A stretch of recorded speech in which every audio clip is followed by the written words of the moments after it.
was progression. And if this journey has taught us anything, it is that anything is possible.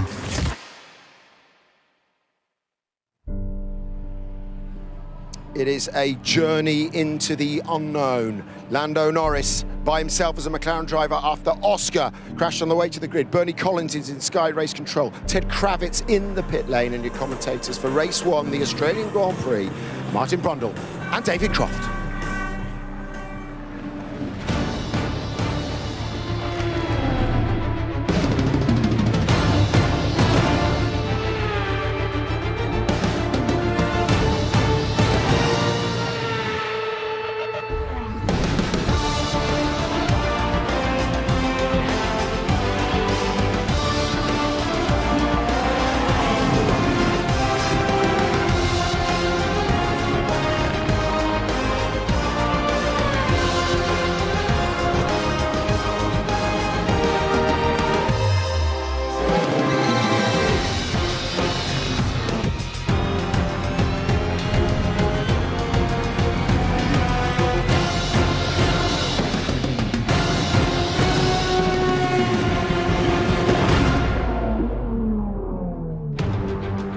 And if you're ready, let's get this show on the road, shall we? Welcome along, ladies and gentlemen, to Formula One's new voyage, new era.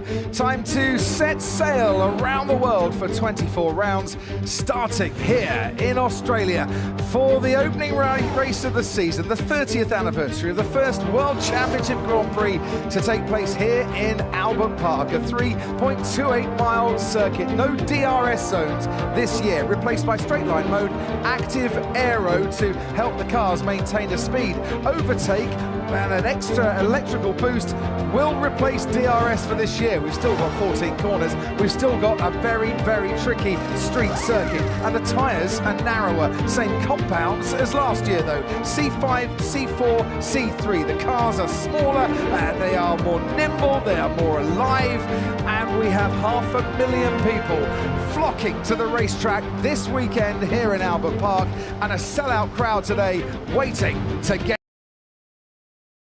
Lance Stroll's allowed to take part alongside Carlos Sainz and Max Verstappen, starting 20th today, out in Q1 after a crash yesterday. Valtteri Bottas and Sergio Perez, 19th and 18th. Welcome to Formula One Cadillac.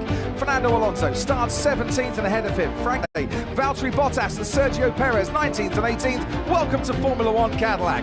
Fernando Alonso starts 17th and ahead of him. Franco Colapinto Ocon will start 13th, his teammate Ollie Behrman just ahead of him in 12th. Nico Hulkenberg should have started 11th, but his car is currently in the garage. Into the top 10, his teammate Ollie Behrman just ahead of him in 12th. Nico Hulkenberg should have started 11th, but his car is currently in the garage. Into the top 10, Audi replaced Sauber. Gabriel Bortoletto makes it P10. On his rookie debut, Arvid Lindblad is 9th, just behind his teammate Liam Lawson in 8th. Lewis Hamilton, 7th best qualifier on average last season, starts 7th today. Lando Norris starts 6th. He was out-qualified by Oscar Piastri. He is the lone McLaren driver left in this race. Charles Leclerc, 4th here. Isaac Hadjar on a Red Bull debut, his best ever grid start, and it's an 83rd front row lockout for Mercedes, and only their 4th that doesn't involve Lewis Hamilton, as Kimi Antonelli starts 2nd, and George Russell, with his 8th pole position of his career, puts his car where the pre-season favourite should be, on pole. Absolutely, George, and Kimi Antonelli there with a very fast car in qualifying and race trim. I think they'll be very concerned, though, about a fast-starting Ferrari with Charles Leclerc down there in 4th place. And, of course, now that Oscar Piastri is out, Lewis Hamilton in the other Ferrari got a clear space in front of him. And as Anthony was showing you early on in the programme, the Ferrari has been pretty electric off the line for various technical reasons. So we'll keep an eye on those two. 20 will leave the dummy grid. Let's hope we get 20 back to the actual grid.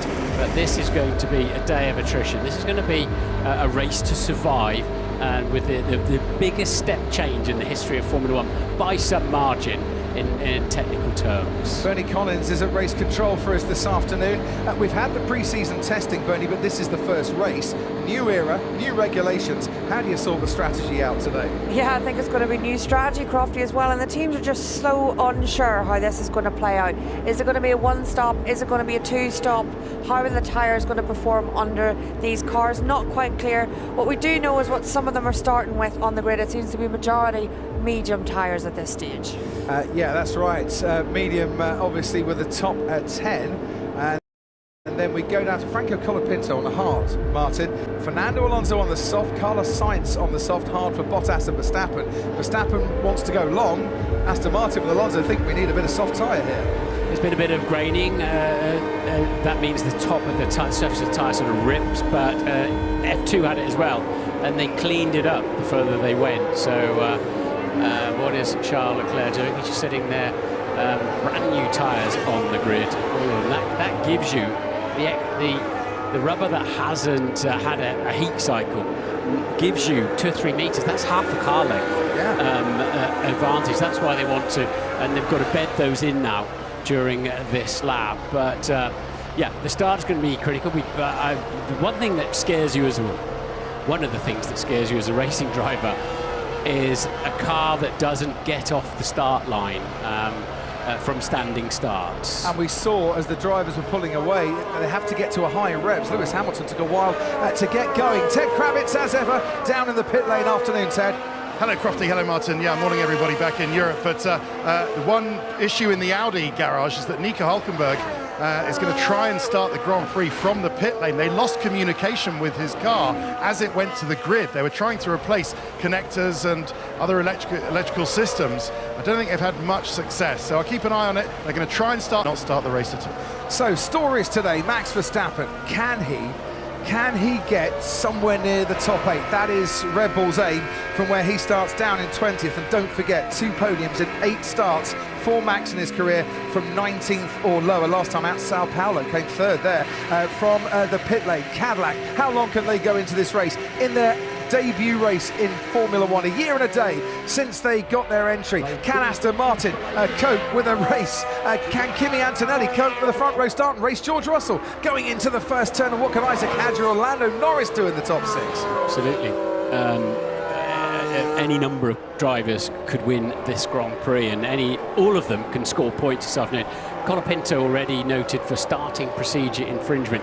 I wonder if you've got to stay at pit lane speed limit, 50 miles an hour, 80 kilometers per hour, until you pass pole position. So he's already under investigation. McLaren then with 1 car in the race now, and George Russell will want to back the pack up as much as he can, because he's going to be sitting on the grid well over half a minute, and then the extended grid start procedure, no doubt you'll cover, Crofty. But on the subject of packs and George Russell, his battery pack, he's claiming at the moment that it's not high enough, it's not topped up enough, and he's a bit concerned about the starts. So the pole sitter has got 280 metres or so into the first braking zone, and he'll once he gets over 50 kilometres an hour, that extra boost. Has he got enough of it? You'll see the orange lights flashing on the mirrors because that means station car. It's a safety light, but as soon as they select gear, they should go out. There's the Aston Martin garage. Scotty James, Olympic medalist in the snowboarding, alongside his wife Chloe, daughter I should say, of Lance Stroll's sister, Lawrence Stroll's daughter. I am full of anticipation and keeping my fingers crossed for this start, as we got the green flag now and the starting procedure with the blue panels flashing. Here is the crescendo of noise around Albert Park, and now come on the lights. We're all revved up and ready to go. It's lights out, away we go. Oh wow, that wasn't the start we've seen before, but it was from Isaac Hadjar. George Russell under pressure. Charles Leclerc coming to join him in the first corner. Charles Leclerc leads the Grand Prix from George Russell. Lewis Hamilton on the grass. Hadjar swoops past him. Lando Norris trying to maintain position in 5th, and he's going wheel to wheel at the moment with Arvid Lindblad, but it's Charles Leclerc who starts brilliantly. George Russell just couldn't get off the line, and behind George Russell comes Isaac Hadjar. Kimi Antonelli has lost places at the start. Yeah, Antonelli bogged down. Hamilton passed Norris into turn 3. Norris quite cautious on the brakes. He was sort of in the middle of 2 other cars though, but that Ferrari start we've been talking about it worked out a treat for them, didn't it? And I'm told there was no battery for Kimi Antonelli, hence his problems at the start. New era, and he's already experiencing just how complex it could be. But look, racing here, Esteban Ocon being pursued by Pierre Gasly and going into the left-hander. The Racing Bull swoops past Isaac Hadjar. Ivan Lindblad having an absolute dream start in his debut here, but will the Red Bull come back at him? Has he used a bit too much battery? We'll see. As it's tactics and deployments and wheel-to-wheel racing, and Lewis Hamilton now gets ahead of Arvid Lindblad because he was just biding his time and strategically he got it right. Hamilton 41, 381 starts, Lindblad 18, and this is his first ever start, and he aced it, didn't he? But he's been under a little bit of pressure through the rest of the lap. But this has worked out beautifully for Ferrari. Certainly has. Charles Leclerc, last time we had a big regulation change from 21 into 2022, Charles Leclerc won 2 of the opening 3 Grand Prix that season, and he leads this on lap 2 from George Russell and Lewis Hamilton in 3rd. Isaac Hadjar ahead of Arvid Lindblad, Lando Norris in 6th, then Antonelli, Ocon up to 8th, Gasly up to 9th, and Fernando Alonso in 10th. That's extraordinary. Verstappen up to 16th. It probably wasn't the first lap I was expecting there, but he's gained places obviously, but two of the drivers weren't on the grid. Here comes George Russell behind Charles Leclerc, trying to hunt him down on the far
Tyres was good. George Russell right in the action now. Yeah, he's coming back. Charles Leclerc, who moves over to try and defend, but I'm not sure he can here. And can he just stays ahead of George Russell going into turn 11, but Russell is almost pushing that Ferrari along. He is staying right with him here, and Hamilton just hanging back in the background, waiting for these two to use up their boost button, use up their power, and see if he can strike. George will be on the phone complaining that defensive move was too late, but we're going to see an awful lot of that in this phase of Formula One, where you're going to have to defend in an unreasonable manner in these situations.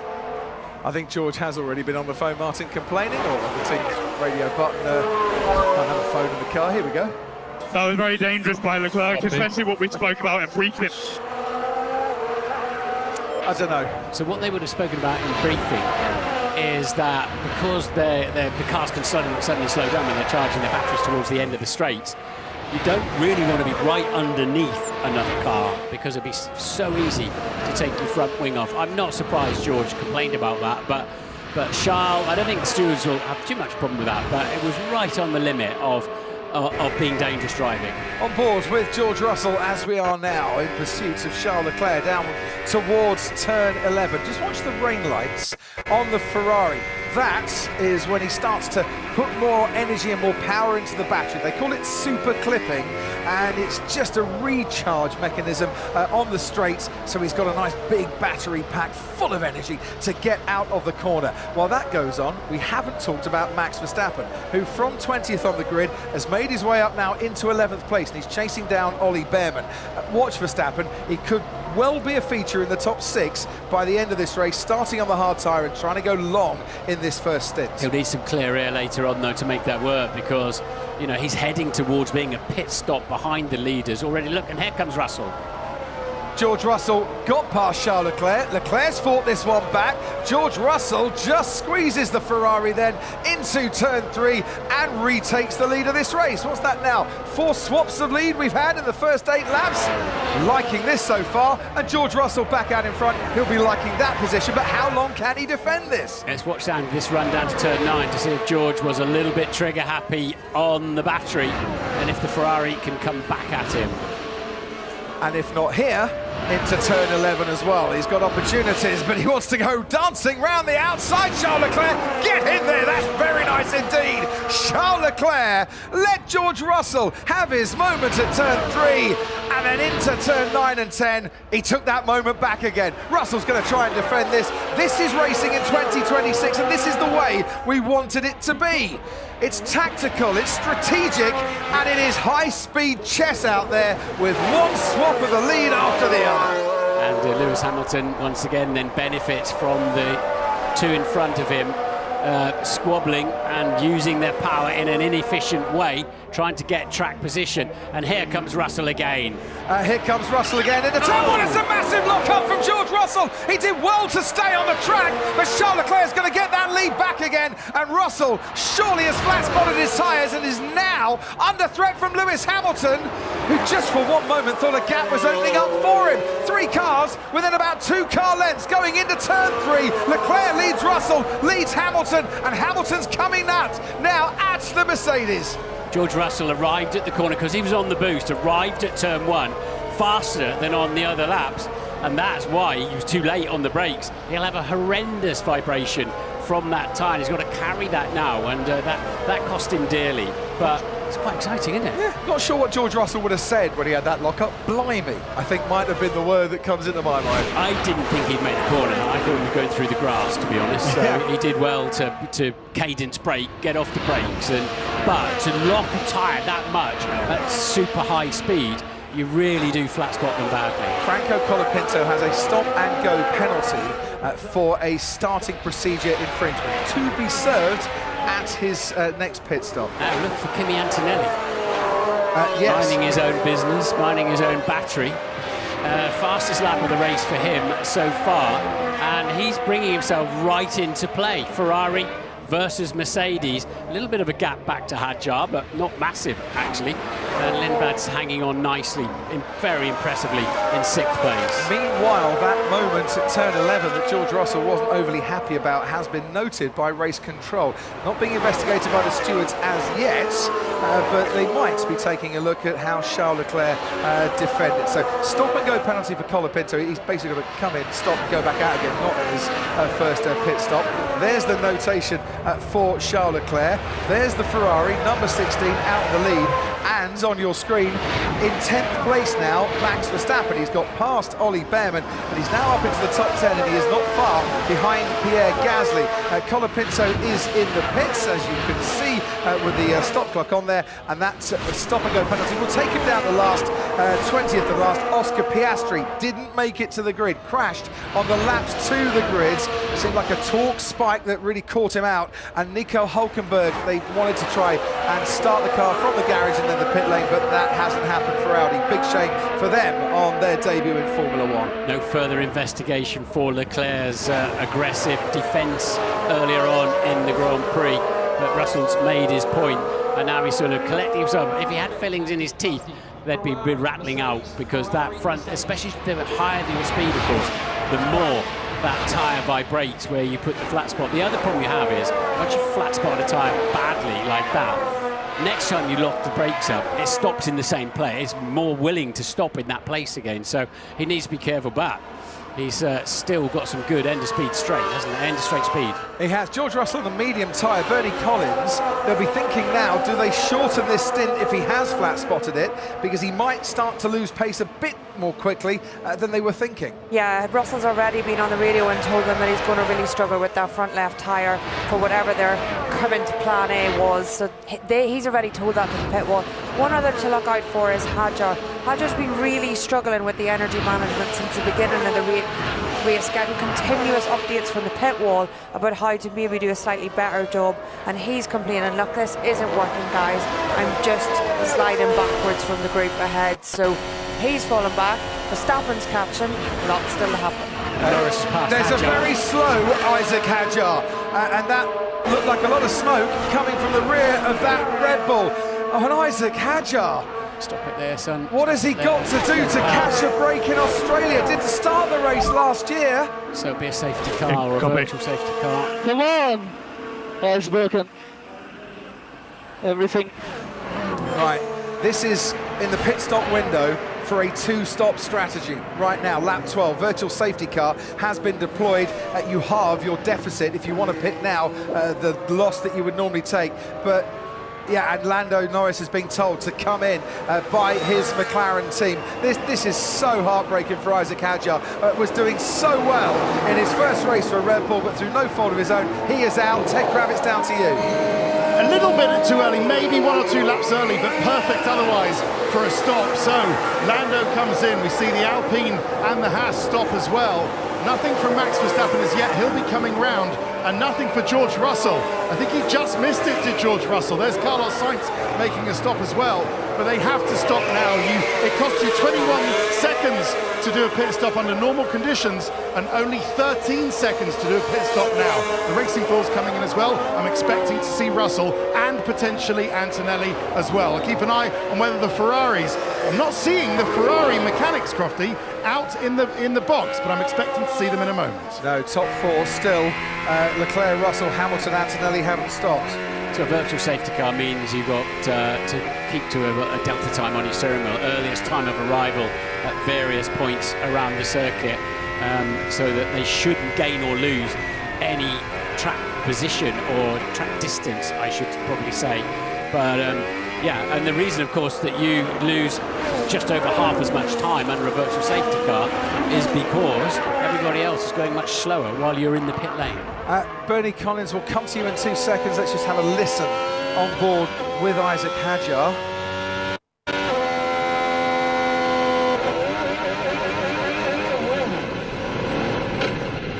Yeah, all the oily bits met each other there, I'm afraid. That wasn't nice at all. He jumps clear of his car and his race is run. While we were watching that replay, Kimi Antonelli came in, George Russell came in, but the 2 Ferraris have stayed out. Leclerc leads Hamilton. So do Ferrari, Bernie, still think that we're going to get a virtual safety car for a bit longer, or are they going a different way to the rest? Well, there's a lot of questioning on the pit walls out there as to have they done the right thing.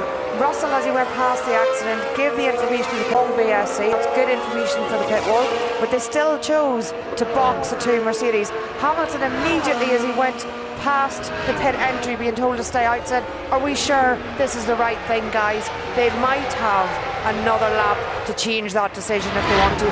No disadvantage under the VSC for stopping on the 2nd lap, which is different to a full safety car. Thanks, Bernie. At least one of us should have come in. He might have a point there, Martin. Well, of course, they're going to have to stack the Ferraris as well now, so they'd have been better off doing one lap and one the next, but it depends how quickly they're just about wheeling that away, aren't they? So, and because the virtual safety car can end at any time, it's not a question of the safety car coming in, of course. Yeah. And so Lewis is absolutely right. Marshals have to get back into position. That probably buys them another 10 seconds or so. It's going to be touch and go if Ferrari want to make a stop here. If I was Lewis Hamilton, I'd be saying, I want to come in, just because those around have done, and you want to be on the same tyres. But let's see what happens. And what's he going to do? Does he come in the pit lane? No, he doesn't. Does he come in the pit lane? No, he doesn't. You know what they're bargaining on? Well, they think he's coming in. You know what they're bargaining on? Another safety car, aren't they? To get further into the race. I think the idea was you're going to come in and then someone's made the call to say, no, it's too tight. That VSC might end at any time. You guys have got a nice margin at the moment and some nice clear air. And if you'd have come in, we might have gone green. You might have lost that advantage. We're now they would have got it. They would resigned have to it. VSC ending, but they would have got that pit stop done. They would. In hindsight, yes, but I think it was caution over risk. Track's clear, and we can go racing. Watch the Ferraris just shoot away now with that small turbo, and they can get going. Yeah, no, they've got to be really careful on these restarts with cold tyres and not up to temperature, not up to pressure, and all that power underneath their right foot. So they're learning so much, all at the same time. So we've had about 3 laps of a virtual safety car there, Martin. Before Hadger's engine went, we had 7 changes of lead in the first 10 laps. If you're just joining us, seriously, should have set your alarm clocks in the UK and Ireland just a little bit earlier, because you've missed so much. But, you know, stick with us, there might be more to come yet. This will all smooth out, and these regulations are a little bit fluid, but I'm pleased that those overtakes, the drivers still had to make it happen when they got there. So that bodes well, but we will be smoothing these regs out. I have no doubt about that. Oh, we have an issue. Fernando Alonso being told to stop the car. Where is Fernando Alonso? He might be in the pits. There he is. I couldn't see him at first, but he's on our screen now. They weren't expecting to finish the race. Sadly, the end has come on lap 15 for Fernando Alonso, and that will be his 4th retirement from the Australian Grand Prix, his first one back in 2003. So of the top 9, only the 2 Mercedes and Norris pitted. Lando Norris was going nowhere fast, wasn't he, down in 7th place? Didn't appear to have a great amount of speed. So he's on the hard tyre now, Lando Norris, after his pit stop. And that's Cadillac that he's passed. Interesting. I'm not sure what that was telling us. No, but it was nice to see. Max Verstappen didn't pit either.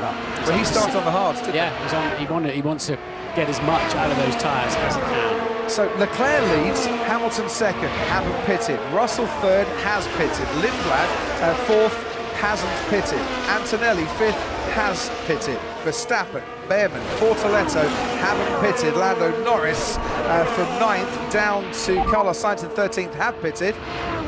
And Russell 10 seconds behind. How are they only 10 seconds? So far we are on plan. We are focusing on plan A. Which was a 1-stop strategy, so we're not going to bring you in early to go into a 2-stop strategy. Colapinto has been into the pits, but I don't think has changed tyres. Oh no, he has. He's gone hard. And then Stroll and Bottas have pitted. We're on board now with the Mercedes of Kimi Antonelli, chasing Arvid Lindblad and catching Arvid Lindblad and going wheel to wheel, and then ahead of Arvid Lindblad and into 4th place. The Mercedes were guaranteed to be only 10 seconds behind, because you lose a bit over 10 in a virtual safety car pit stop, as Ted was pointing out, and they were ahead of him anyway by a second or 2, so it's virtually guaranteed. But Ferrari seem confident that they're doing the right thing. We'll stick with I mean, if there's another safety car, which is highly possible this afternoon, that there's many more safety cars actually, given the newness of these cars, but that'll play into Ferrari's hands a little bit. But you're leaving your destiny in somebody else's hands at that point. I'm just wincing a bit watching Liam Lawson and Sergio Perez at the moment down the main straight. I think Lawson is like, Can I get past him? Can I get past him? I'm going to try it into turn 3. They're banging wheels down at turn 3. Perez is still ahead of Liam Lawson. That's been a right old scrap, that has. These two, when they get on the track together, there is a bit of excitement that follows. Bernie Collins, he's on the hard tyre horse and Perez on the medium, but those that have put the hard tyre on behind the virtual safety car, can they go to the end? Well, this is the thing, Crofty, we just do not know. We think these tyres are holding on a little bit better than last year, but teams were concerned about greening, and the reason that we're seeing these different strategies, for example, between Lawson and Perez, Lawson has stopped, Perez is not. That's why Perez is ahead in that slower Cadillac. Clockwise circuit, more rights than lefts. Max Verstappen's front left tyre looks horrible. Look at it, look at the dull bit. That is graining. Because of this, got 3¼ degrees of camber, the top leans in. You work the inside of the tyre, and that's exactly what we're seeing there for Max Verstappen. So the hard compound tyre, they can start to clean that graining up, but that doesn't look particularly good. That's not good news for Mercedes if they're trying to go to the end and now on the hard tyre.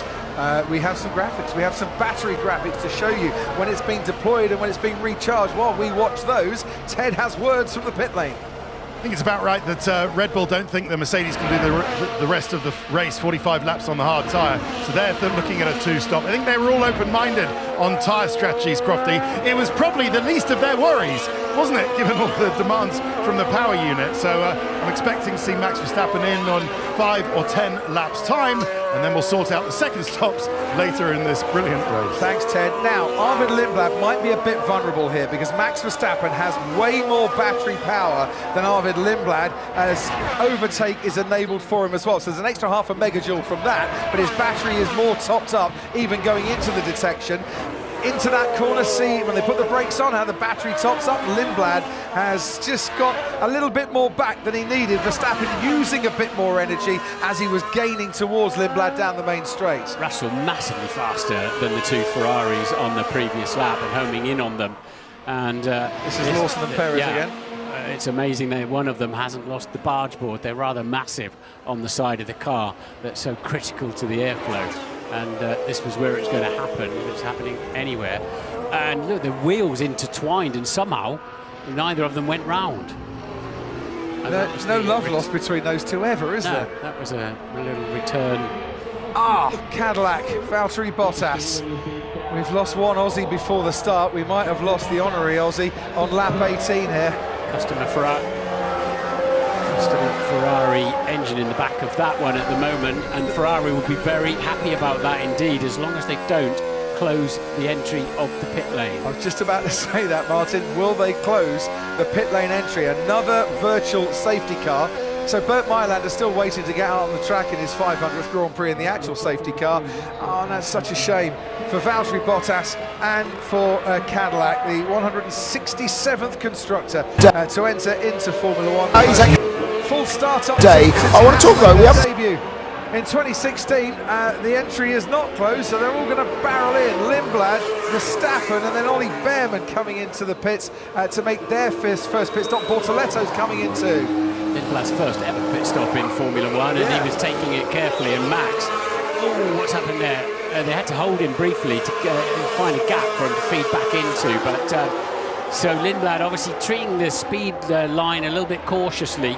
And Max was very angsty behind him, wanted him. Now, Lance Stroll is out on track in the Aston Martin. Charles Leclerc is right behind him currently. Stroll is a long way off the pace and about to be lapped. Don't know if you can lap a car under the VSC. I would have thought you actually can't. You can't overtake, no. I'm surprised Ferrari didn't come straight into the pits. I'd have thought the timing was absolutely right for them to make a pit stop. But maybe they just wanted, maybe they thought there was at least a couple of laps behind this VSC. So I tell you what, we'll use one on the old tyres and one on the new tyres. Bernie. Yeah, I need to go back and track through it properly, but I think they were just too far ahead of the pit entry, so they didn't have the opportunity that others did. I'm hearing their lead strategist, also known as Lewis Hamilton, is not at all happy about this. The pit lane entry is now closed, so Ferrari didn't see that one coming, did they? Well, it's funny, you did. Do you want a job of lead strategist? I'll tell you why I did. because Bernadette Collins, the strategist, told me, so I won't claim that for myself. Yeah, she knows a thing or two. Marshall's on the track, so they have to close it now. This is why Valtteri Bottas, or what happened to Valtteri Bottas.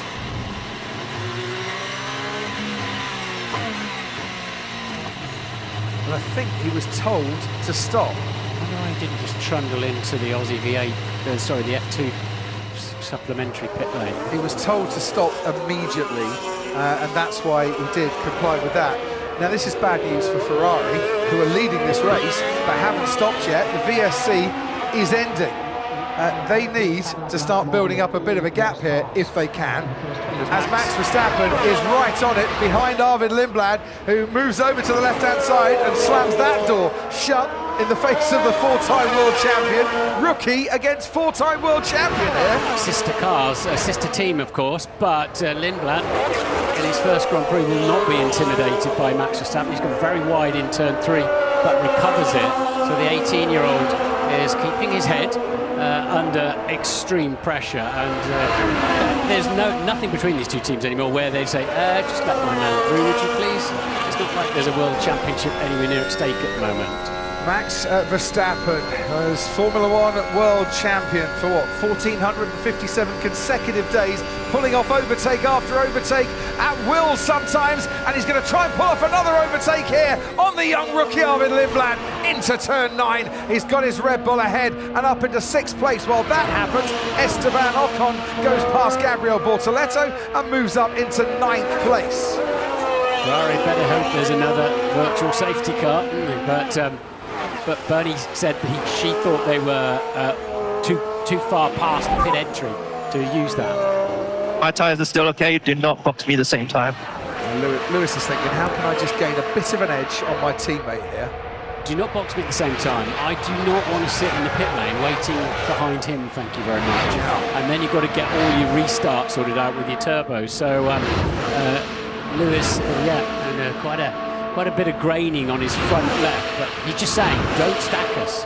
Don't stack us. I think the thing is, Martin, everyone will have to stop again of the leading contenders. So whilst it might look like Ferrari have lost out a bit as Pierre Gasly right behind Esteban Ocon tries to squeeze down into turn 3, and Ocon gets hit by the front left tyre of the Alpine and then has to move off and out of the way. Gasly's up in the 10th place. But Ferrari, they need to stop. They haven't stopped yet.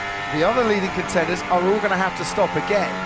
It might be that they've not lost out if they can put a decent pace in these next few laps, and that could be a big if, looking at the pace of the two Mercedes. And Antonelli flying along nicely, but we'll see how they settle down again. So the Ferraris in the 123s, Russell 122.6 on his fresher tyres.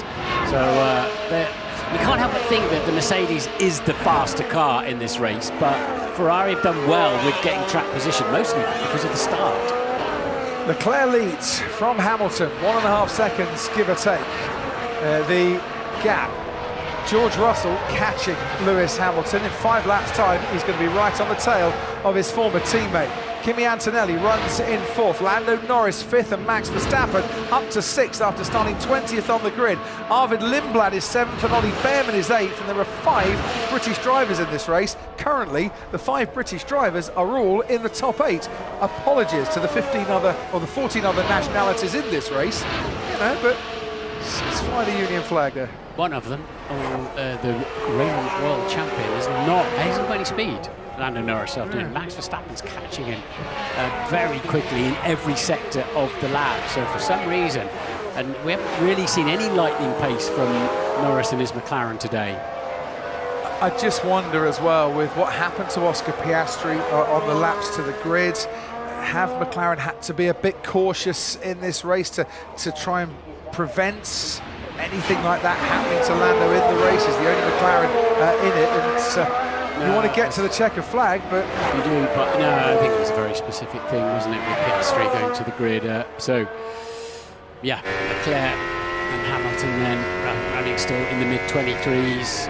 The 2 Mercedes in the late 1:22s, and then a big gap to Norris in the late 1:23s. So he's done a 23.6, his best lap of the race now, Lando Norris. But it's still is still off the pace, so we'll see how the rest of the afternoon unfolds. Ollie Behrman is right on the back of Arvid Lindblad as well now. Ollie Behrman in his second full season in Formula One and having a much better Australian Grand Prix than he had down here in Albert Park last year, where he didn't take part in qualifying. Started from the pit lane, only finished 14th in the race. Oscar Piastri speaking to the media. We'll hear from him with Rachel Brooks in a short while. He'll be absolutely devastated, I'm sure, with what's happened, but he'll pick himself up, go to China and try again. Under investigation, Sergio Perez for forcing another driver off the track with Liam Lawson. Stewards having a little look at that one. Gap in the front, 1.7 seconds between Charles Leclerc and Lewis Hamilton, make that 1.6 as Lewis crosses the line. The gap back to George Russell, 4.1 seconds. Give it another 3 laps. The clever computer says it'll be right on the tail of Lewis Hamilton. Bernie Collins, to you. Yeah, just going to come in quickly on what you said there about Lando Norris. His pace looking a little bit off. They have been discussing how he can improve that pace, and he's just been told directly from the pit wall, I know you're worried about the front left. Push a little bit more, we're making this a 2-stop. So it seems like Norris was a bit unsure how much management he needed to do on that front left tyre, as we heard Martin describe earlier for Verstappen's car, and now he's been told we're committed to 2-stop, let's push on this tyre a little bit more. And he responds with his fastest lap of the race. Thanks, Bernie. Yeah, well, that makes sense, that, but he's still not in the 122s like the Mercedes, where he needs to be. So Ferrari then, because they're deploying and regenerating, obviously in exactly the same way, they're unsurprisingly, they're circulating at a very consistent distance with the package they've got, and they obviously now want to try to get these tyres somewhat further into the race. But Hamilton's front looks ugly. His front left tyre, you can see that sort of dark stripe on it as he comes down the pit straight now, his front left. It's not pretty, is it? And he was 0.7 of a second slower than Charles Leclerc on lap 24. Charles Leclerc leading this race, trying to do something that no one has ever done in the hybrid era here in Albert Park, and that's win this Grand Prix from outside the top 3 on the grid. He started 4th in this race. The 1, 2, 3 on this grid today was George Russell, Kimi Antonelli and Isaac Hadjar. Hadjar's out the race, so still the 1, 2, 3 have never finished in that order in an Albert Park F1 race. This is Pierre Gasly and his battle with Esteban Ocon. Plenty of history between those two, isn't there? Yeah, there is. Here at Albert Park, where they, as teammates, crashed into each other and were out of the race and ruined what would have been a sensational finish for them that day. They're under investigation by the stewards. Esteban Ocon's been noted for driving unnecessarily slowly, and that was the box shout from Ferrari to your race leader, Charles Leclerc. Box and stop, box and stop. It is the international phrase for we want to see you in the pit lane, please. Ted is down there, I know, as Charles Leclerc navigates his way into what's quite a long entry before he gets to the speed limit line, and there it is, and take it away, Ted. But they've given away 10 seconds of race time. Ferrari have given away race time that they could have had by stopping now. Yes, it's onto the hard tyres. Yes, this is target lap for a one-stopper going medium to hard, but they've just given away loads of lap time to Mercedes. We'll see what happens to Lewis Hamilton. We'll be praying for a VSC. I don't know whether he's going to get it. Where he might get it, Martin, is that the Aston has rejoined the race. Fernando Alonso has had a nice little time in the pits. He's got the feeling back in his hands and has rejoined the race. Yeah. How many laps down? 10 laps down? Yeah, it still says on our timing screen that he's in the pits, but you're right. I can see him now out on the track. Well, he passed me. I'm absolutely sure he's rejoined. He's on the soft tyres. And well done to Lance Stroll for making it past the 15 laps.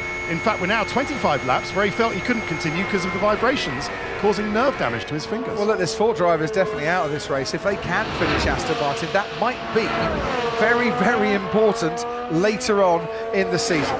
Lewis Hamilton yet to pit. Don't forget, of course, Ferrari sticking to their guns and the strategy that they wanted going into this race. And Russell and Antonelli are still going to have to pit again. And if you haven't got the pace of the Mercedes, and Hamilton's carrying on again. If you can't beat Mercedes pace for pace throughout the race, you've got to try a different strategy. You have, but it feels like a mistake, doesn't it? Because they're now, if Mercedes have got to pit again, which we expect they will, they'll have much fresher tyres at the end of the Grand Prix anyway. So there's the grainy you can see on his front tyre. Lewis was really wrestling that car on the previous lap. I was somewhat surprised that he didn't come in to the pit lane. But what he's trying to do is get a tyre offset against his teammate. If he can get 2 or 3 laps further on these, he'll have fresher tyres and a better chance of getting to the end than his teammate Charles Leclerc. Bernie Collins. Yes, and just as that graphic shows there, the difference between the Ferrari and the Mercedes strategy. Mercedes gained those 10 seconds, as Ted said, during the first VSC, and what they're hoping for is that their second pit stop, if they gain a second, manage to get another VSC or another safety car, they'll save that time again, and that's what they're banking on this Australian Grand Prix, is the uncertainty that we know is coming with lots of retirements that we're seeing throughout it. So the Mercedes is, if they get another safety car, will have saved a full pit loss effectively and have quicker tyres for the stints in between. Aston Martin decided to bring Fernando Alonso back into the garage after making some adjustments to their car. That's why he's rejoined the race. And here's the race for the lead. Lewis Hamilton hasn't pitted yet.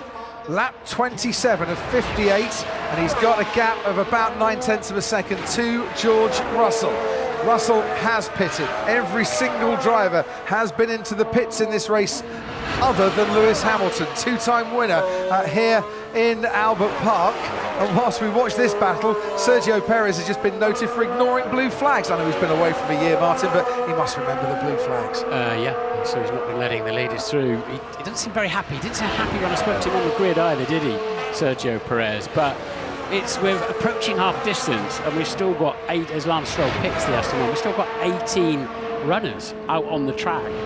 Alonso still hasn't got past Bottas yet in terms of laps.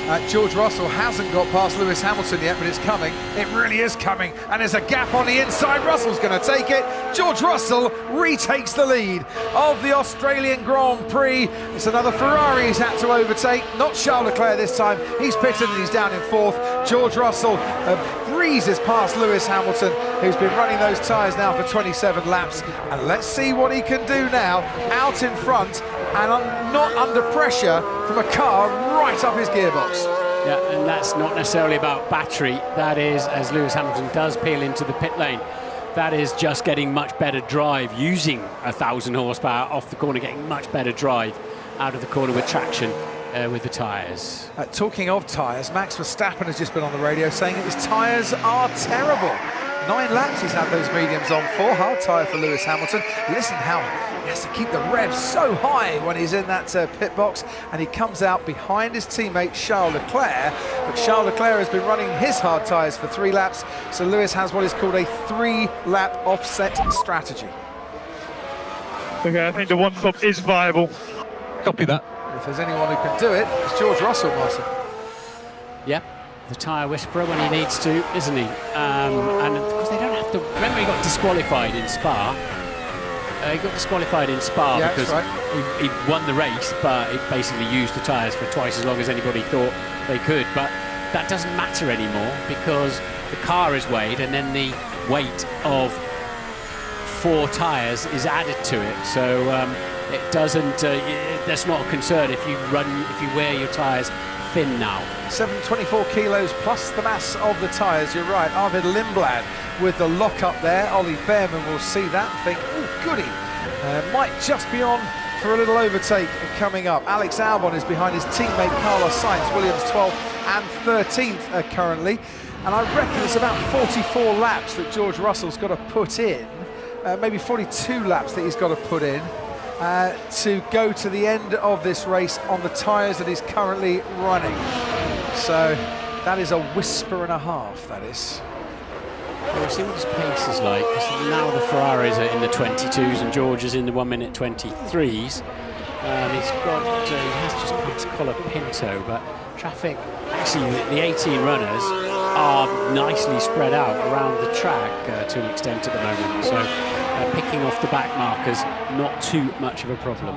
Okay, Virginia Water, the birthplace of Arvid Lindblad. Chelmsford, the birthplace of Ollie Behrman. It's Surrey against Essex.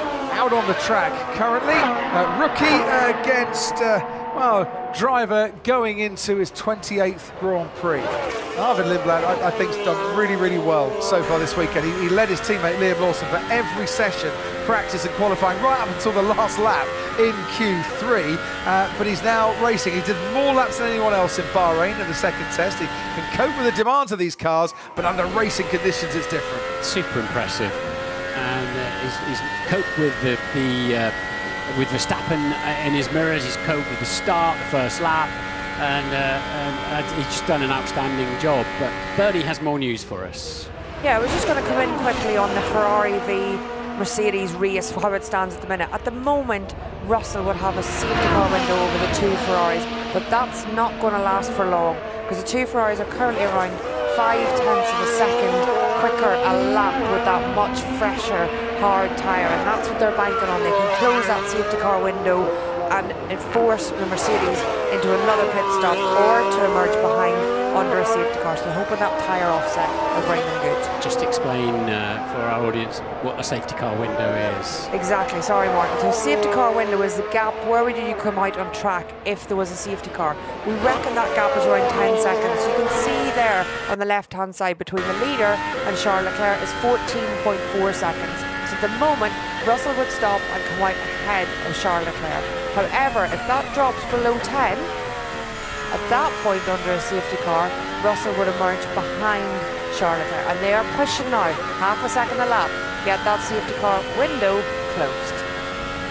Meanwhile, from the informative to the ridiculous, have you noticed that Ollie Behrman has changed the bear on his helmet just for Australia? And we've got a little koala sat there in his eucalyptus tree just for Australia. Well done to the Behrman for that. Lando Norris won last year from pole position, 12 months on for the defending champion. It's been a very different Australian Grand Prix. Max Verstappen is right on his tail now, and it's getting a bit windy for George Russell. Gusts of up to 25 kph. We're quite near.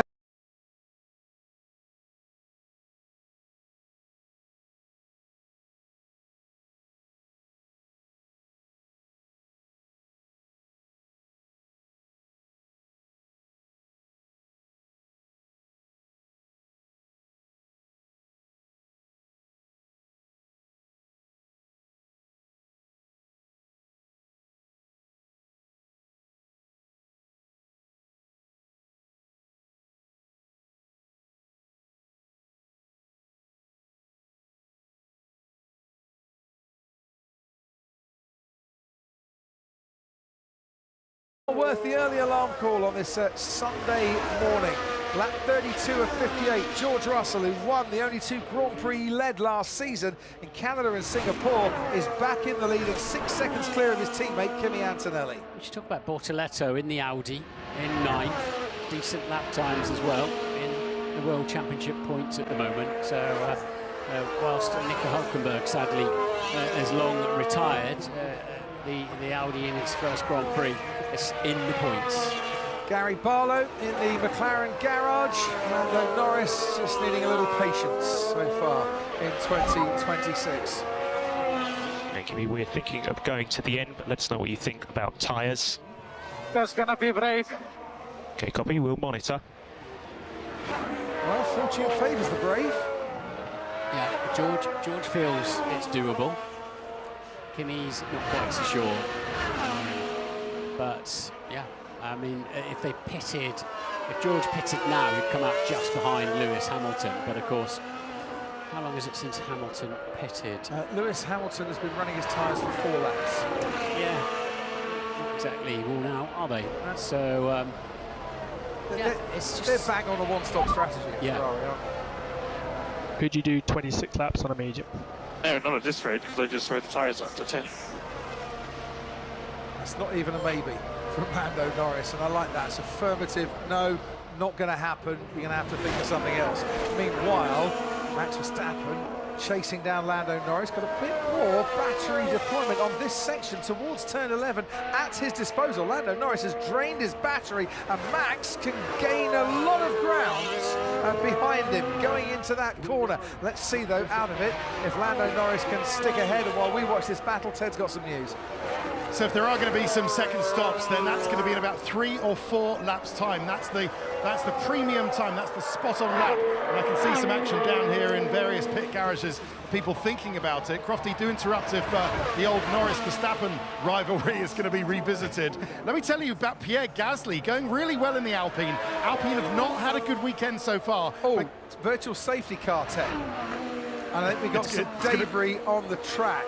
And that's why we've got a VSC. Okay. Turn 8, marshals are just collecting a piece of carbon fibre that's on the outside. No, you can't put people out there. You cannot put people out there. Not even under. Oh, well, they have.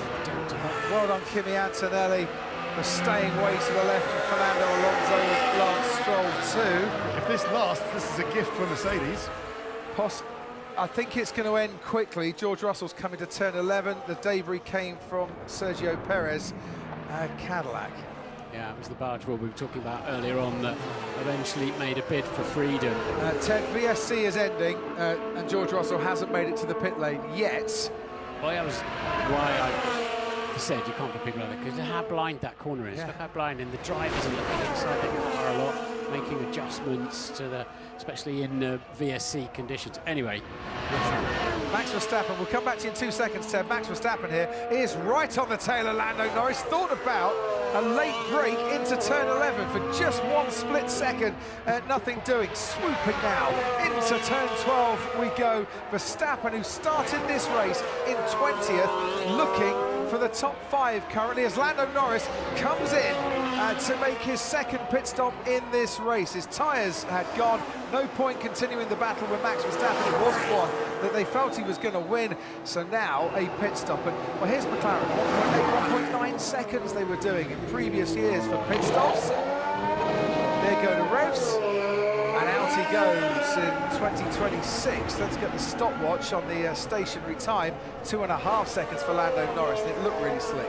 It did. The wheels and tyres are a little bit smaller and lighter, of course, which should help that process. So when they really get up to speed, I'd expect them to be under 2 seconds again later this year, all the teams. Ted, let's go back to you. Yeah, so the people who did pit along with Lando Norris, both Williams and Sainz had a very slow pit stop. He's having enough troubles as it is, saying on the radio he can't race like this. I wonder if he was told earlier when he was right behind his teammate Alex Albon to hold station. They were pretty slow anyway, the Williams, but now he's dropped a couple of positions, has Carlos Sainz. Lawson, I think, has overtaken him, Crofty, in the Racing Bulls. Yes.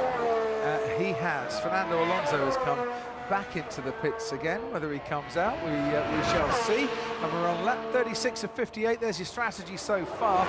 There's your race leader and tyre whisperer, George Russell, trying to go to the end on a set of tyres, a set of hard compound tyres, to see if he can win this race and put in 46 laps on them. That's a gamble.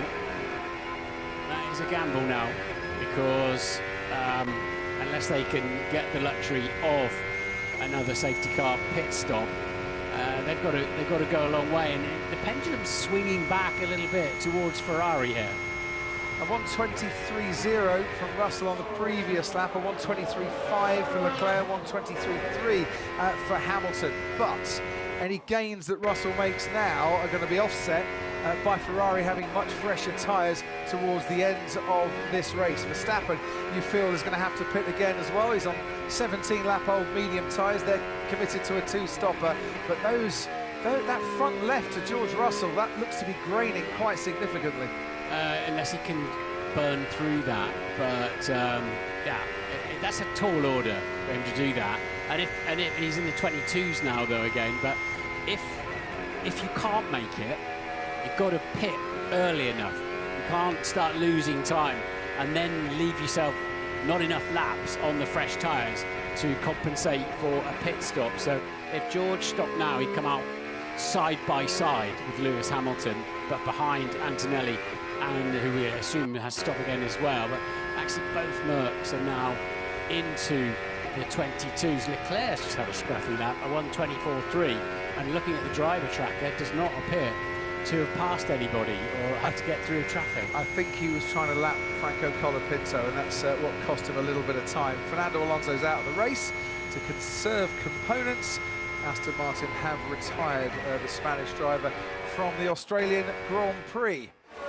Lindblad, Behrman, Norris, 3 British drivers. 6th, 7th and 8th, Norris catching them at a rate of knots. Ollie Behrman hasn't been able to get up close to Arvid Lindblad in the Racing Bulls.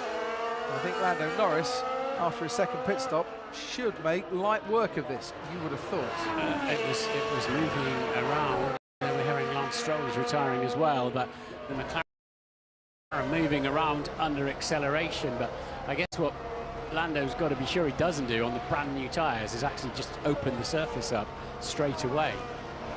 Bernie Collins, what you got for us? Yeah, I was just going to say, now is a big moment of decision for Russell out in front leading this race. The 1 or 2 stop, they need to make a call on it quickly. The reason being, Lewis Hamilton in P4 is 22.3 seconds behind, and the pit window is 23 seconds. 20-ish, I was going to go with, but I was allowing for a slow pit stop. Well, yeah. So I think that Lewis has just been released from a lot of cars with blue flags. So if Russell wants to cover Lewis, not under a safety car, it probably needs to be in the next lap or 2. How confident are they in either a 1-stop working from here or another safety car? Or a bigger tyre offset and leave it a few laps and get an overtake done? What would you do, Martin? I think they're going to try and get to the end, and while they're still lapping, both of them faster than both Ferraris, just at the moment, they're fine. But if they start losing lap time, as Norris sails past Behrman down the back straight with some battery deployment, yeah, it'll spin on its head. That's why I'm saying I think the pendulum has swung back towards Ferrari's favour. Lawson's just got past Colapinto. Don't forget, Russell got past Hamilton with that big tyre offset. We might see it swing around. This is Esteban Ocon and Pierre Gasly.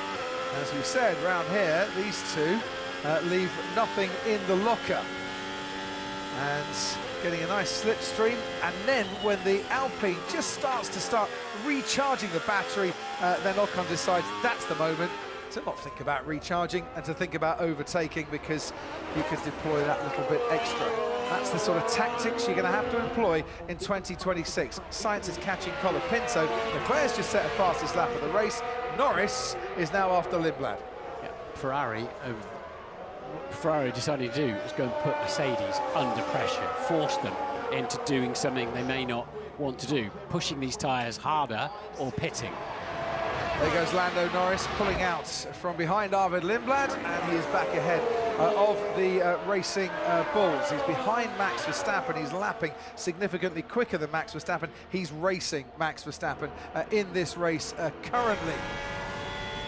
And that is Gabriel Bortoleto getting past Esteban Ocon and up into 10th place. So we've got all the new rules and regs, and the way that we go racing is very different. We've got a tyre offset, a pit set strategy offset as well, combining, Martin, to give us one of the more interesting Australian Grand Prix without the aid of rain we've had for a while. Yeah, I would agree with that. I would agree with that, because the drivers are having to get the move done themselves. The battery's putting them there, and then they're having to sort it out when they get there. They're having to be quite feisty with their defence as well. So, and Hamilton now in the mid-22s as well, new fastest lap. So, yeah, they've been told, OK, we've got to now go and force Mercedes to either pit or push the tyres harder than they want to. Bernie Collins just said to me, the drivers are doing this all by themselves, not with the aid of strategists. Get rid of the strategists. That's what we need in Formula One. Isn't that right, Bernie? Is that what you said? Let's wait to see how the Mercedes-Ferrari plays out at the end of this race before we say that, Crofty. I said that Ferrari should stay out. I said they shouldn't have a pit stop. Oh, that was Ollie Behrman behind Arvid Lindblad. He left that a little bit late, didn't he? Wowzers. Now watch the exit from the corner, because he's used up a lot of battery, has Ollie Behrman there. Lindblad's come back at him. Behrman's got the inside line, and he's just about held on to that 7th place. So get the overtake done, prepare to defend, and then have to start accelerating out of the corner. And while that's going on, Sainz and Colapinto are having an equally absorbing and close-fought scrap over 14th place. These youngsters that have come through F3 and F2, they're bandits. They'll have a go at overtaking anywhere, anyhow, and they don't mind. Give me the sweets, says Arvid Lindblad. Oh, that's sweet, isn't it? Round the outside, turn 8, but into the corner. Under braking goes Ollie Behrman. Wow, that was really rapid through 9 and 10. But now he's having to start recharging really, really early, and that then allows Lindblad to come back at him. So just think what the Lord giveth, he taketh away when it comes to battery usage here. And if you can understand that, you've got a prayer of getting an overtake done. Yeah, I'll be a little bit trigger happy on the throttle we saw coming out of a couple of turns as well. He needs to just calm that down now, keep his head calm, and see if he can come back at Ollie Behrman. Pierre Gasly on that same stretch of track that we saw Behrman and Lindblad scrapping away, getting past Esteban Ocon. Bortoletto is between the two of them now. You could just see the Audi pulling out behind Ocon and going wheel to wheel down the straight. So from top to bottom, there's places swapping all the time. And let's just keep you up to date with a gap out in front. 6.5 seconds, Russell and Antonelli. Charles Leclerc 16 seconds back in third, and Lewis Hamilton's now 21 and a bit seconds back from George Russell in fourth. Ferrari going for a one-stop strategy. Russell's tyres looked pretty angry. Can he get them to the end, or is he going to have to stop again? Let's try get him one more time. Go on then. Lap 42, anything could happen on lap 42. He might be a bit far back on this time around, but Max Verstappen's coming in, as expected, on the medium tyre. That'll promote Lando Norris back up into to 5th place. Ted Kravitz, here comes Max. Yeah, this was not unexpected, of course, because he did start on the hard, went to the medium. That medium was never going to make it to the end, and now onto the hard. Shows that Mercedes, they're definitely keeping the gap pretty much identical. They're a long way ahead then of Norris and Verstappen, so they'll be fighting over 5th place. You've got to assume Verstappen will quite easily repass Norris given the fresh tyres, but we'll keep an eye on that. But it's really tense at the front, and if Mercedes start to hit the cliff and start losing grip on those tyres, Ferrari will be all over them. Yeah, they're making inroads slowly but surely. This battle for 10th is not done. The battle for 14th has not played out either. Sergio Perez is, I don't think he's got much use of his wing mirror at the moment after losing that bit of barge board, and he's really struggling out on the track. And Stroll, Alonso, Bottas, Hadjar, Piastri and Hulkenberg all out. Piastri on the lap to the grid. If you weren't with us as the cars left the pit lane for the first time, I had a spike of torque and it spat him out across the track towards the wall on the grass verge and into the daisies, and that was the end of Oscar Piastri's Australian Grand Prix. Absolute heartbreak for him. Isaac Hadjar had an engine failure too, equal heartbreak and Nico Hulkenberg didn't even get going. So some tales of woe from 3 at least of those that have not made it to the checkered flag so far. Car hitting the ground there. So just to remind you, Russell and Antonelli are 31 laps into these tyres already, and Leclerc 17 into his, and Hamilton just 14. We saw him getting that offset, so they're sitting there ready, and but Russell and Antonelli can still pump in late 1 minute 22s, but Hamilton again in the mid 22s and beginning to edge back towards Charles Leclerc too. Laura Muller, race engineer for Esteban Ocon, keeping him on the straight and narrow and keeping him abreast of exactly what he needs to try and get back past Pierre Gasly and up into the points once more. Laura Muller and Hannah Schmitz, the recipients of a brilliant honour on this International Women's Day. Corner 6, turn 6, in her corner. for forever and ever, and the first two recipients to have a corner named after them here at Albert Park on, as I say, International Women's Day. Max Verstappen is the fastest man on track.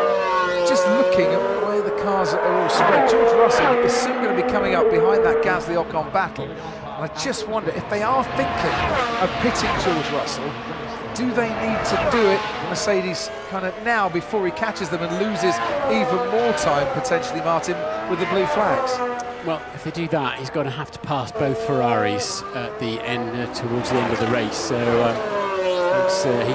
they should get out, but it's always risky when two drivers are really fighting each other. A, they're reluctant to lose any time, and B, they don't always immediately recognise the blue flags if they're focused on each other, especially if they're very close together. Yeah, while we just debate that one, Marcus Dudley has just been on the team radio to George Russell to say, we are going to the end. Stand by for action then.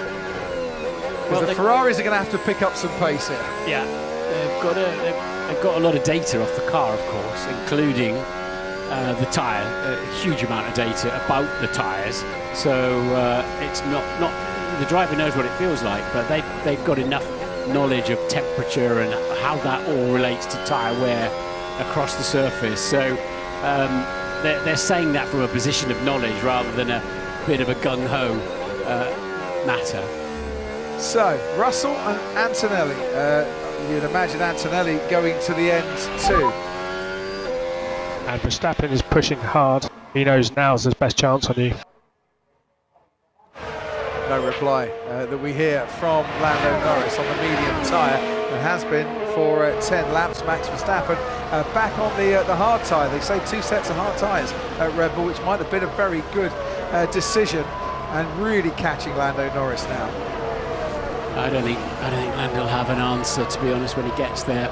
But we're about to find out. Hamilton then still doing personal bests in the mid 1:22s. And the gap down to just 4 seconds to Leclerc now. He's really bringing himself into play, Lewis Hamilton. And if the Mercs can get to the end and carry this kind of speed, George Russell's just had a 23.4, but that includes lapping one car with lapping 2 cars, actually.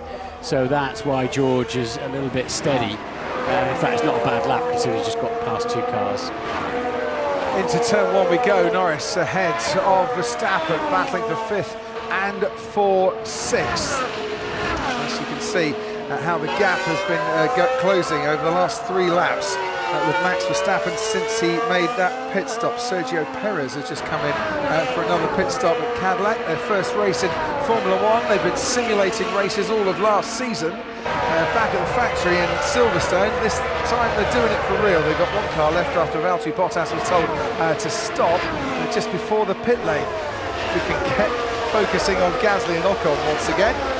As Ocon's catching Pierre Gasly, just taking his time, biding his time, cooling off his tyres a little bit, now going for it once more. But it matters. It's for the final World Championship point at the moment in 10th place. That will be critical for both of those teams. Yeah, and we've been talking about that Colapinto Sainz fight. Well, Lando Norris and Max Verstappen are about to get a real close-up ringside seat for that one, because they're right on their tail and maybe about to lap them. Bernie Collins, to you. Yeah, just going to come in quickly, Crofty. Lewis Hamilton's actually lapping a little bit quicker than Charles Leclerc, somewhere between 2 to 5 tenths a lap quicker consistently. So when he gets to Leclerc, now they're both in free air, when he gets there, is Lewis Hamilton the best chance of chasing down these Mercedes? And what will Ferrari do? Hopefully they're already discussing it. Carlos Sainz came into the pits, so that was the end of a close-up ringside seat for those two, for Norris and Verstappen, with Colapinto and Sainz. Yeah, what's the lap times? 1:23.7 George Russell last lap, 1:23.0 Antonelli, Leclerc and Hamilton in the high 1:22s. Ted, let's go down to you. So Sainz had a damaged front wing. I don't know if we saw that, Crofty, or whether there's any Williams debris. But with these front wings now being attached with various hydraulic and electric lines going in so that they can drop the front wing up and down again with a link, it took them about 15 to 20 seconds to change that front wing of Carlos Sainz. So This year, with those front wings and the complexity, having to get the connectors all lined up, there really is much more of a penalty if you have a clonk out there and need to come and box and change your front wing, like Carlos Sainz there. What a miserable weekend. How much was hoped for Williams for this weekend. Carlos Sainz is going to rejoin second last. Sergio Perez is already a couple of laps down. Thanks, Tim. Antonelli having a horrible lap. He's passed Ocon, but he still hasn't got past Gasly yet, and he's done that now. But I think he'll be falling back. He lost 3/10 in the first sector to Russell. Middle sector not too bad actually, but then of course the Ferraris have got to get past, including Sainz as well now. Sainz came out of the pits behind the two Mercedes, so they didn't have to lap him. Max Verstappen, that 2 car lengths between himself and Lando Norris here. I think you were right, Martin. Lando's not really got anything to fight Max Verstappen with. Red Bull were targeting top 8 finish for Max Verstappen, given that the 4 big teams, as it were, the top 4 teams had a pace advantage over the rest. From 20th on the grid, a 5th place finish for Max will be, I think, about cause for a ripple of applause, but they'll be worried about that power unit issue that happened to Isaac Hadjar and why he had to retire from this race a long time ago. So Lando's doing 22.7s now, which is quicker than all 4 drivers in front of him on the last lap round. So he's definitely, now the fuel load's gone down, and with the fresher tyres, and he's holding Max at bay better than I perhaps feared he would. So we're into the last 10 laps of this race. George Russell set for a 6th career race victory. Look how leery that Red Bull was on the exit of the final turn. Mercedes set for a 1-2 finish, and their first 1-2 finish without Lewis Hamilton involved since 1955. Would that be Fangio and Moss, would it? Certainly would. Well remembered, sir.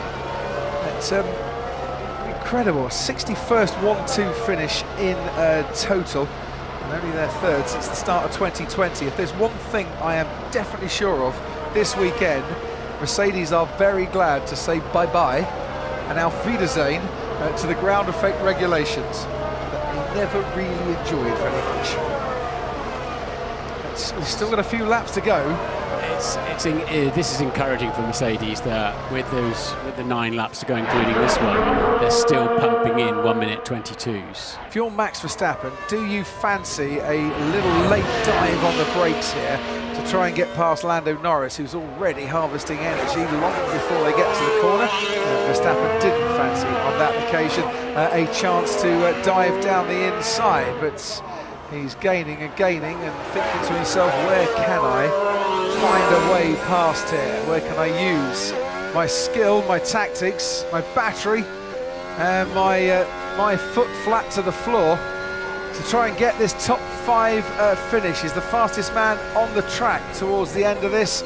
What a different race it could have been had he not had that issue into turn 1 yesterday that saw him out in Q1, and an incident the team is still investigating to find out exactly what did go wrong. Yeah, because they 2 stopped and the 4 ahead of them have only 1 stopped, they're 53 seconds off the lead now, Norris, and 54 for Verstappen. That's a turnaround from the last couple of seasons, isn't it? It certainly is. Arvid Lindblad being told that the boost is not available to him. That's going to cost him a lot of horsepower. And currently in 8th place with Gabriel Bortoleto behind him. Last lap, Bortoleto was about 1/10 of a second slower, but I think the boost isn't available. It's come on this particular lap. That 51 of 58. We've lost Alonso, Bottas, Hadjar, Piastri and Hulkenberg. Stroll is back out, 12 laps down. He's back out on the track. The gap between Russell and Leclerc, 15 seconds. The gap between Russell and Hamilton, 18 seconds. Ferrari haven't got the pace of the Mercedes, and they're not making inroads. In fact, just looking at where the 2 Ferraris are, they're trying now to lap Ocon and Gasly with Charles Leclerc, and that might be costing him just a little bit of time.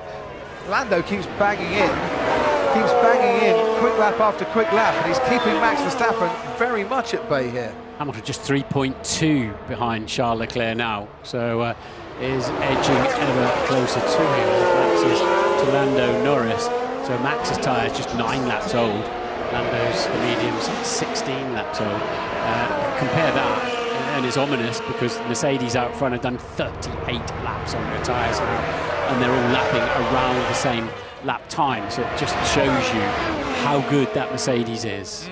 Max Verstappen's going to have to, he's got to try something here to get past Lando Norris, and maybe go a bit gung-ho with that boost to give him that extra pace and try and put Lando under pressure. You can see how much these drivers have learned during this Grand Prix to how to manage these new power units, because they're, you know, they're just looking much more normalised, isn't it, than the opening few laps. Now they're beginning to work out where they need to charge, where they need to deploy, and you've still got to carry the speed.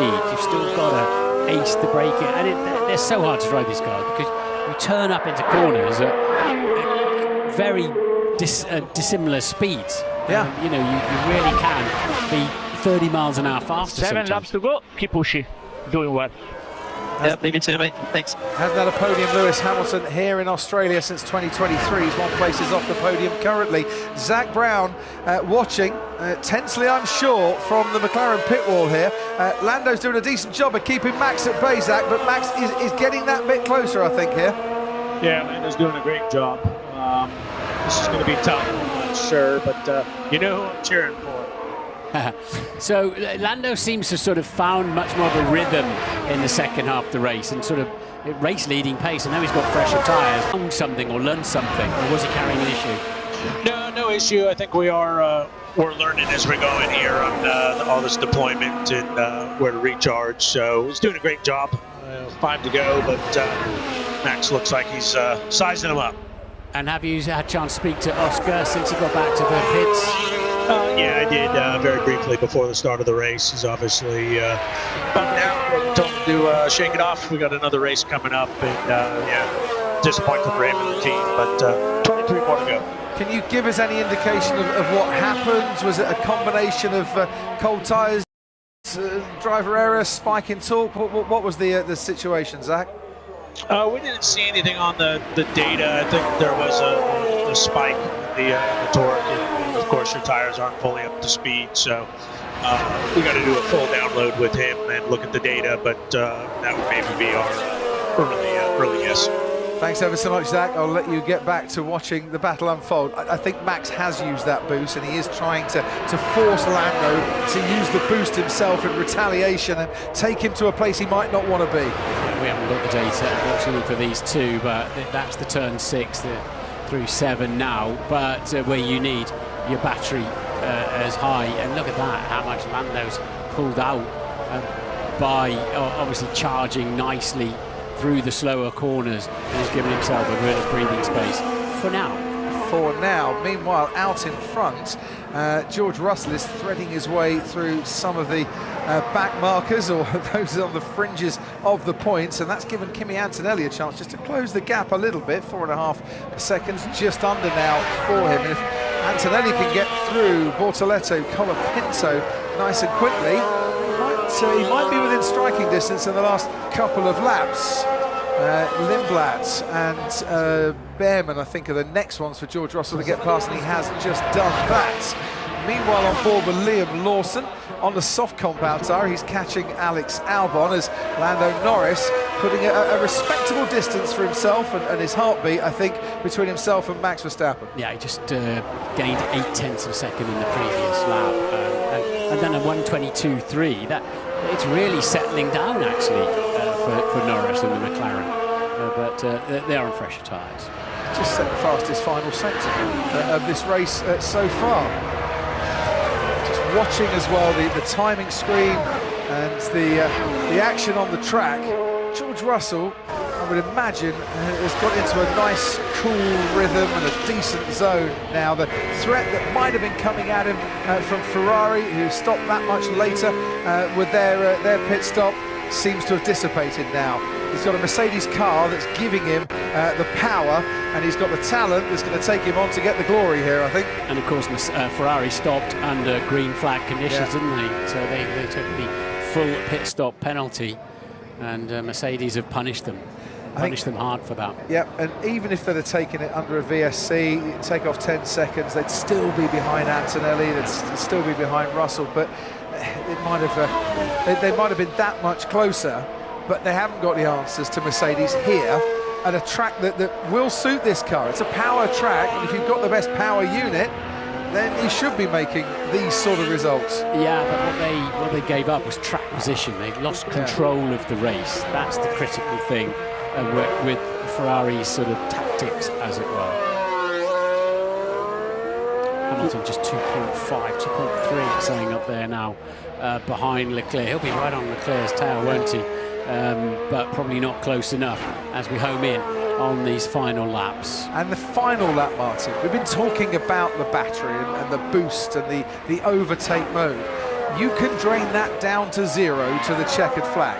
So on the final lap, anything goes, right? Just go and raid the sweet shop and take as many chocolates as you want out of it and leave yourself with nothing when you cross the line. So stand by for a grandstand finish. 2 seconds, the gap now between Leclerc and Hamilton. 4.5 seconds between Russell and Antonelli, who, if he finishes second and is looking a very good bet for second, will tie his career best finish from Sao Paulo last year.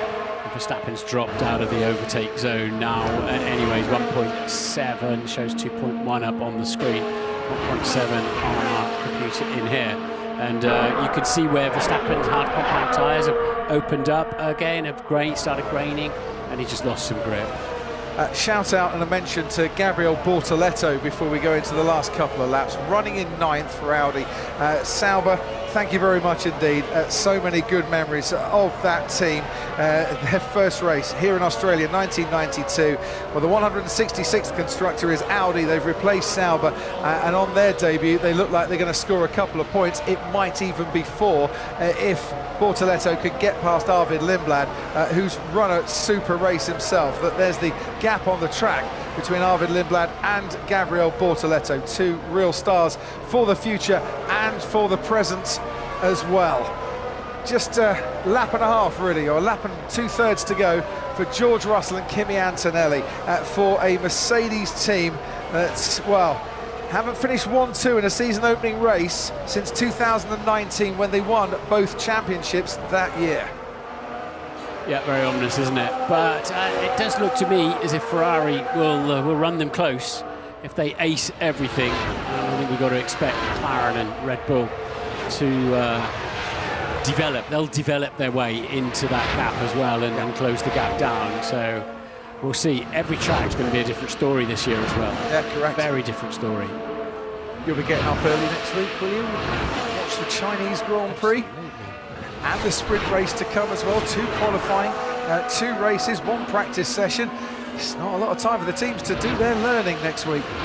Even Charlie Leclerc there, very wide in turn 10, as he can now see the Ferrari nose of his teammate coming up behind him.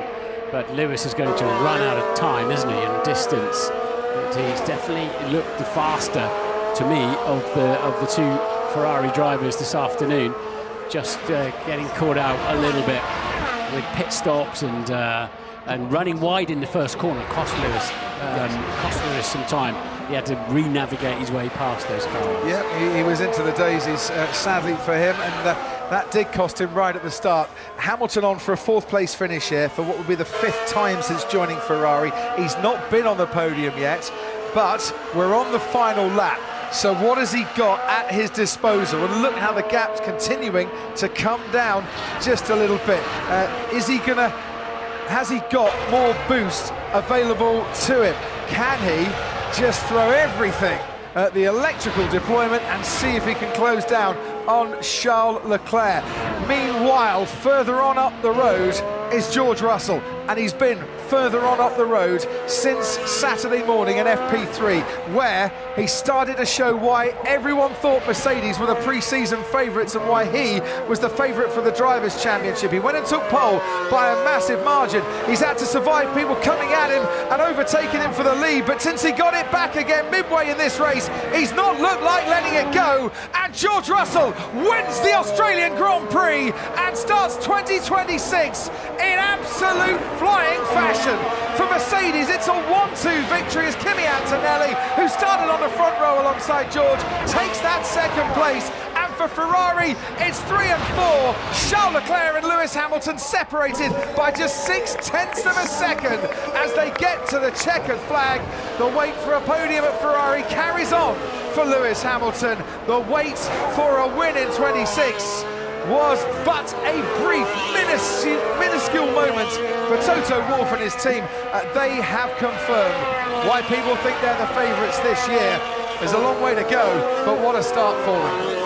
I enjoyed the race, and I predicted 10 or 12 finishers yesterday, and we've got 16. I think Stroll is classified a finisher, but he's not running. We've got 16 runners at the end, which is perhaps a little more than I expected. It's absolutely, it's superb. Given the job the teams have had to do for 91 days only between Abu Dhabi and the Australian Grand Prix, a short winter, a lot to do, for Russell, a lot to celebrate. Great job. Awesome drive, awesome weekend. Well done, mate. Woo! Very nice, very nice. I like this car, I like this engine. Great job. That'll be the star on the front. As I say, it's celebratory mood, a 6th career win for him. Your race winner today. Behind Hamilton, Lando Norris held off Max Verstappen superbly well and put 3 seconds between himself and Max by the checkered flag. Max in 6th place. Ollie Behrman, points for Haas in this opening race of the season. Arvid Lindblad on debut, 8th place finish. Magnificent. Gabriel Bortoletto, 9th. And Pierre Gasly, 10th for Alpine. And do you know what? That was boy.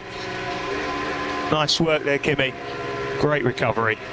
Felt a little bit tense at times there, mate, but yeah, great job bringing it back. Thank you, everyone. What a start of the year. Thank you.